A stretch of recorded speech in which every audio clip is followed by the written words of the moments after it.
All right, today we're going to dive into something pretty fascinating, the science that connects our everyday habits to our intimate well-being. And trust me, some of these connections are going to surprise you. Let's get right into it. So let me just start with a question. What if the real secret to a better sex life wasn't some complicated technique or a magic pill? What if it was actually hiding in plain sight, in your day-to-day routine? Well, that's exactly what we're going to explore. You know, it's actually a pretty simple but really powerful idea. The discipline and awareness that we pour into our careers or our fitness or our hobbies, well, that same energy can completely revolutionize our intimate lives. It's all about bringing that same level of intention to our sexual wellness. All right, so first things first, we've got to build the foundation. We're going to start with three, I'd say, non-negotiable physical habits that really support everything else. We're talking sleep, exercise, and nutrition. Because without these, everything else is just built on shaky ground. Okay, first up is a big one, and honestly, it's the one most of us just completely ignore: sleep. I want you to start thinking of sleep not just as downtime, but as this critical nightly tune-up for your entire hormonal system. It is so important. And the impact? Oh, it's direct, and you can totally measure it. I mean, get this. Studies have found that just 1 week of sleeping less than 5 hours a night can slash a young man's testosterone by 10 to 15%. That's huge.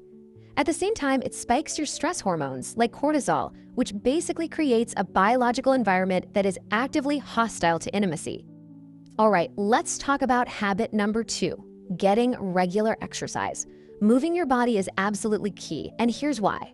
Sexual function, when you boil it all down, is fundamentally tied to our body's plumbing and, its electrical systems. Look, here's the bottom line. Sexual arousal for everybody depends on healthy blood flow. It's as simple as that. Better circulation means better arousal, better performance. Even things like strengthening your core can impact the intensity of your experience. We're not talking about running marathons here. Even just 30 minutes of movement a day can make a world of difference. And that brings us to the final piece of our physical foundation: nutrition. Now, this isn't about some super strict specific diet. It's more about a principle, a way of thinking that connects what you eat directly to your vascular health. There's a really simple rule of thumb here, and it's this: what's good for your heart is good for your sexual health. Period. You need healthy, flexible blood vessels for everything from arousal to orgasm. So a diet that supports your cardiovascular system, one rich in things like vegetables and healthy fats, that directly supports your entire sexual response system.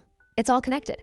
Okay, so we've got that physical foundation locked in. Now we're going to move up a level to our internal world, because our mind, our emotions, they act as the ultimate governor, the control switch for our capacity for intimacy. So this next part actually covers two habits that are basically two sides of the same coin: managing your stress and prioritizing your mental health. I'm grouping them because chronic stress is, without a doubt, one of the biggest desire killers out there, and your overall mental state really sets the stage for everything else. You really have to think of it like a biological tug-of-war happening inside your body. Your system simply cannot be in a stressed-out fight-or-flight mode and a relaxed, turned-on, rest and digest mode at the same time. It's impossible. One literally cancels out the other. So managing your stress is what gives your body permission to flip that switch and even make arousal possible in the first place. And that's the whole point, right? Your emotional well-being isn't some separate thing from your sexual health. They're deeply connected. Taking steps to address anxiety or work through struggles with body image isn't just good for your mind. It directly boosts your ability to connect with another person and to feel confident in your own skin. All right, we've made it to the top of the pyramid. We've covered the body, we've covered the mind, and now we're getting into the skills, the interpersonal stuff that transforms a physical act into a truly deep and satisfying connection.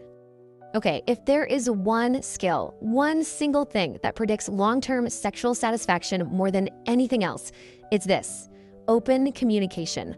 I'm serious. So many problems that couples face stem not from a lack of desire, but from a simple, straightforward lack of talking about it.